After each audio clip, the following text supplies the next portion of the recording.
नमस्कार दोस्तों। कल अपन ने भवानी प्रसाद मिश्र का एक पाठ पढ़ा था, घर की याद। लंबी कविता पढ़ी थी अपन ने, तो उसके कुछ महत्वपूर्ण वस्तुनिष्ठ प्रश्नोत्तर हैं। उन महत्वपूर्ण प्रश्नोत्तरों का अपन इस वीडियो में अध्ययन करेंगे। तो देखिए, पहला प्रश्न है अपना कि कवि ने घर की याद कहाँ पर लिखी, यानी ये जो कविता है वो कहाँ पर लिखी थी, खेत में, जेल में, घर में या पाठशाला में। तो अपन ने पढ़ा था जेल में लिखी थी कि उसको मतलब कवि को जेल में अपने घर की याद आ रही थी। नेक्स्ट है अपना कि आज पानी गिर रहा है, बहुत पानी गिर रहा है। पंक्ति का भावार्थ क्या है? पंक्ति का भावार्थ है आज बहुत बरसात हो रही है, घर की याद भी आ रही है, परिवार की याद में मन उदास हो गया है, यानी सभी कारण थे उसमें। आई बात समझ में? पूरी कविता वापस आपको याद हो जाएगी।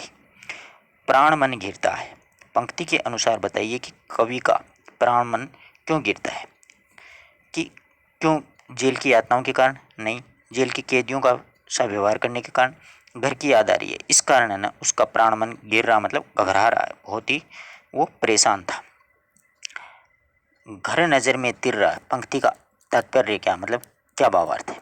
तो घर नज़र में तिर रहा मतलब परिवार के सभी सदस्यों की याद है वो आ रही है, यानी परिवार के प्रत्येक सदस्य का चेहरा है वो कवि के सामने, नज़रों के सामने आ रहा था जेल में प्रवास के दौरान। अगला है घर की मुझसे दूर है, जो कि कवि का घर दूर होने का कारण क्या है। यहाँ पर दूर होने का मतलब कारण पूछा मैंने, कवि की उच्च अध्ययन के कारण नहीं। देश की स्वतंत्रता आंदोलन के कारण कवि जेल जाना पड़ा था, मुख्य कारण क्या था उन कवि का? यही था कि स्वतंत्रता आंदोलन के दौरान कवि कहाँ पर गया था? जेल में गए थे। पानी गिर रहा है, पंक्ति में किस शब्द शक्ति का प्रयोग हुआ है, द्रष्टव्य हुआ है? तो व्यंजना शब्द शक्ति का। पानी गिरा मतलब व्यंग्यार्थ है यहाँ पर। आज पानी गिर रहा है, बहुत पानी गिर रहा है, पंक्ति में किस अलंकार का प्रयोग हुआ है? तो यमक अलंकार का प्रयोग हुआ है। घर की याद के अनुसार बताइए कि कवि के कितने भाई थे? कवि के 4 भाई थे, 4 बहनें थी, एक कवि था, कुल 9 भाई बहन थे ये। बहन आई बाप के घर, हाय रे परिताप के घर। बहन आई बाप के घर, हाय रे परिताप के घर। क्योंकि वहाँ पर क्या हुआ देखो, पिता के घर पर ही सहज खुशियाँ मिलती हैं। घर में सभी भाई बहनों को मिलकर बहन बहुत खुश हुई थी। घर में पिता से मिलकर बहन ने अपने भाइयों की से खूब बातें की होंगी, और घर में अपने 5 भाइयों को, 5वें भाई को न पा करके बहन बहुत दुखी हुई थी। मुख्य कारण क्या था? इसी कारण बहन ने वो परिताप यानी दुख का मुख्य कारण यही था कि 5वें भाई को वो घर में नहीं पाई थी। अगला देखिए, 4 भाई 4 बहनें, बुझा भाई प्यारी बहनें। रेखांकित पद का अर्थ क्या है? बुझा भाई और बहने का अर्थ पूछा अपन को। तो देखिएगा आप लोग, यानी चारों सहचरी थे, यानी सहयोगी थे, एक दूसरे का सहयोग करते थे दुख दर्द में, किसी प्रकार की कोई समस्या आती थी तब। घर में सब जड़े हैं, सबके जितने कब जुड़े हैं, पंक्ति का अर्थ क्या है? इस पंक्ति का अर्थ है घर में सभी भाई बहनों में घनिष्ठ प्रेम है, इतना भाईचारा कहीं नहीं, यानी घर में सब जुड़े हैं, सबकी जितने कब जुड़े हैं, सभी में बहुत ही प्रेम भावना से रहते थे। 4 भाई 4 बहनें, बुझा भाई प्यारी बहनें, पंक्ति में किस अलंकार का प्रयोग किया गया है? तो उपमा दी गई है। क्या दी गई है? उपमा दी गई है। दुख में ये गड़ी मेरी, कवि ने किसकी ओर संकेत किया है? दुख में ये गड़ी मेरी मतलब माँ की ओर संकेत किया है। अपन ने कल पाठ पढ़ा था, तो एक एक शब्दांश को बहुत ही बारीकी से समझा था। अगर वीडियो नहीं देखा तो आप पिछला वीडियो जरूर देखें। उसे लिखना नहीं आता उसे लिखना नहीं आता जो कि उसका पत्र पाता, यहाँ पर कवि किसकी ओर संकेत कर रहा है? तो माँ की ओर संकेत कर रहा है। इसी प्रकार के प्रश्न है वो परीक्षा में उठाए जाते हैं। माँ की जिसकी स्नेह धरा यहाँ तक भी पसरा, पद के आधार पर बताइए कि ये किस अलंकार की दृष्टि में किया गया है? तो यहाँ पर रूपक अलंकार का प्रयोग है वो किया गया है कि माँ का जो प्रेम है, स्नेह रूपी प्रेम की जो धारा है वो यहाँ तक पसरी हुई है। उसे लिखना नहीं आता जो कि उसका पत्र पाता, काव्यलिंग अलंकार क्यों है? कारण सहित यहाँ पर वाक्यार्थ होने के कारण यहाँ पर काव्यलिंग अलंकार का प्रयोग है वो किया गया है। अगला देखिएगा, पिताजी जिनको बुढ़ापा एक क्षण भी नहीं है व्यापा, पंक्ति में कौन सा अलंकार है? तो विशेषोक्ति अलंकार का प्रयोग है वो किया गया है। मौत के आगे न हिचके, शेर के आगे न बिचके, पंक्ति कवि ने किसके बारे में कही है? तो अपने पिताजी के बारे में ये पंक्ति कही है। निम्न में से उस पंक्ति को चुनिए जो कवि ने अपने पिता के बारे में कही है। बोल में बादल गरजता, ये बात कही थी। उसे लिखना नहीं आता, माँ के बारे में कही थी। सबकी इतने कब जुड़े थे, भाइयों के बारे में। तुम बरस लो वो न बरसें, ये बादल के बारे में। इस प्रकार पंक्तियों को याद रखना बहुत ही जरूरी है, परीक्षा में पूछी जाती है। देखो बहुत ही शानदार प्रश्नोत्तर बनाए गए हैं पुस्तक में, किसी प्रकार की कोई कमी नहीं छोड़ी गई। अगला देखिए, घर की घर में चार भाई, मायके में बहना है आई। कविता के आधार पर बताइए कि बहन मायके क्यों आई थी, इसका पीछे कारण क्या था। अपने भाई को जेल जाने का समाचार सुनकर के वो घर पर हालचाल पूछने या जानने के लिए आई थी। कवि ने किसके बारे में कहा है कि उनके काम में जंजाल है रास्ता, तो ये पिताजी के बारे में ही कही गई बात है। अगला देखिए, जो अभी भी दौड़ जाएं, जो अभी भी खिलखिलाएं, कवि ने पंक्ति भी किसके बारे में कही है? अपने पिताजी के बारे में कही है।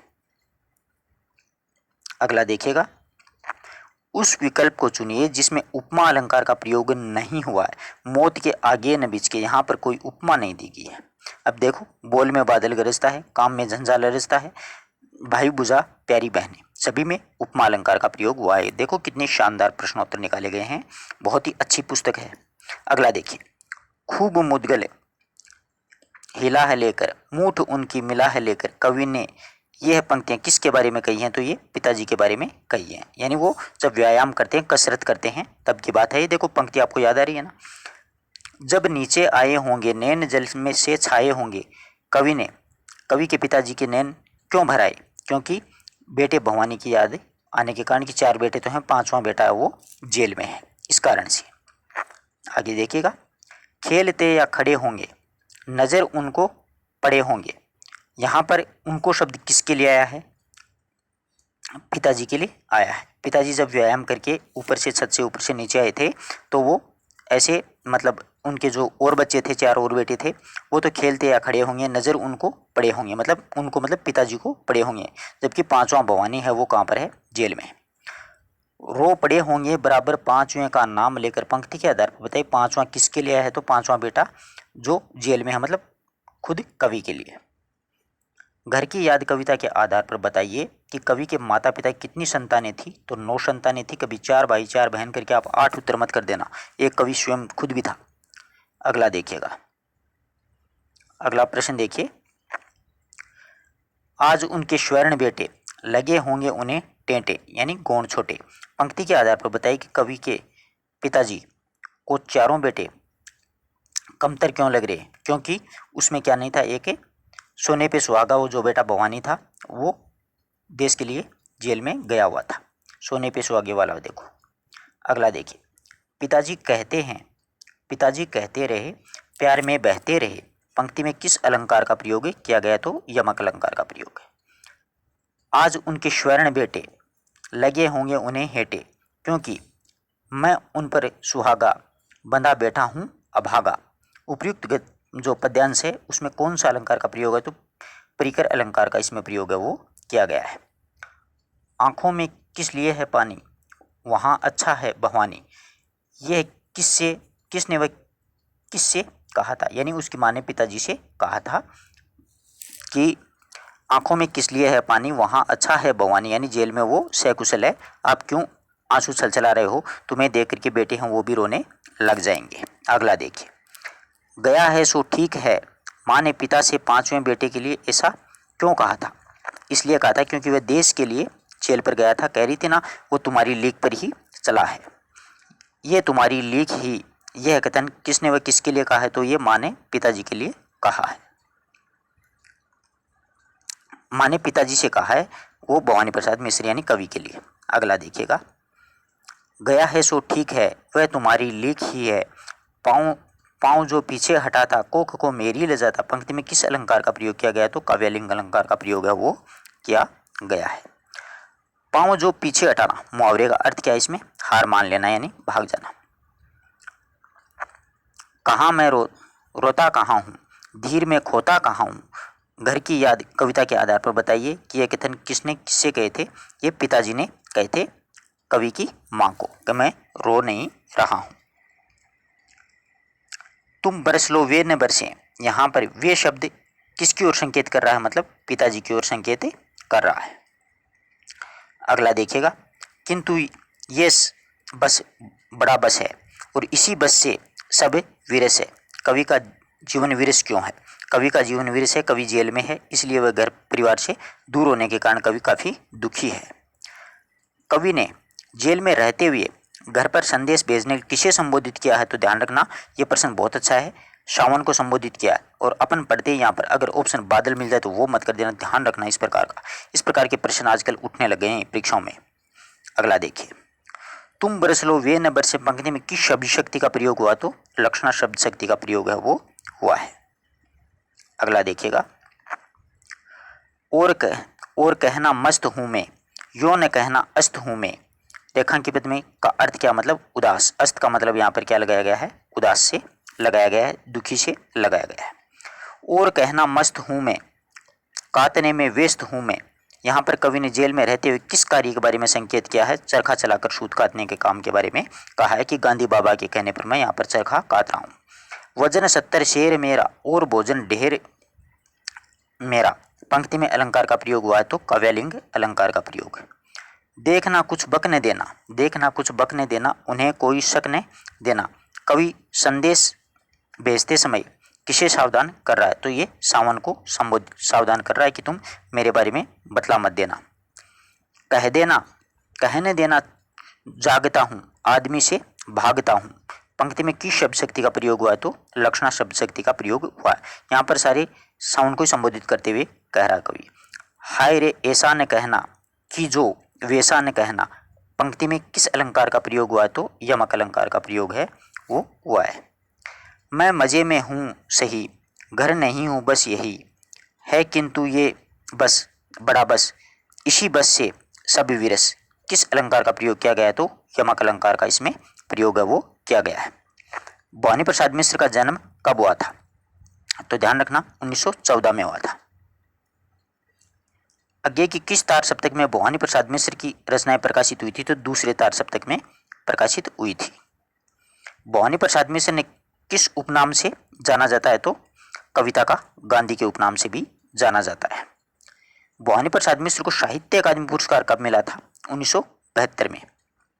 भवानी प्रसाद मिश्र को किस रचना के लिए साहित्य अकादमी पुरस्कार मिला था, तो बुनी हुई रस्सी के लिए साहित्य अकादमी पुरस्कार है वो मिला था। भवानी प्रसाद मिश्र का संस्मरण कौन सा है, जिन्होंने मुझे रचा। मिश्र का प्रथम काव्य संग्रह कौन सा है, गीत फरोश। इनमें से कौन सी रचना भवानी प्रसाद मिश्र की नहीं है, इतने पास हमने। ये शमशेर बहादुर सिंह की रचना, ध्यान रखना। अंधेरी कविताएं, मानसरोवर के दिन, तूस की आग, ये भवानी प्रसाद मिश्र की रचनाएं हैं। आशा करता हूं कि आपको सारे वस्तुनिष्ठ प्रश्न बहुत अच्छे लगे होंगे।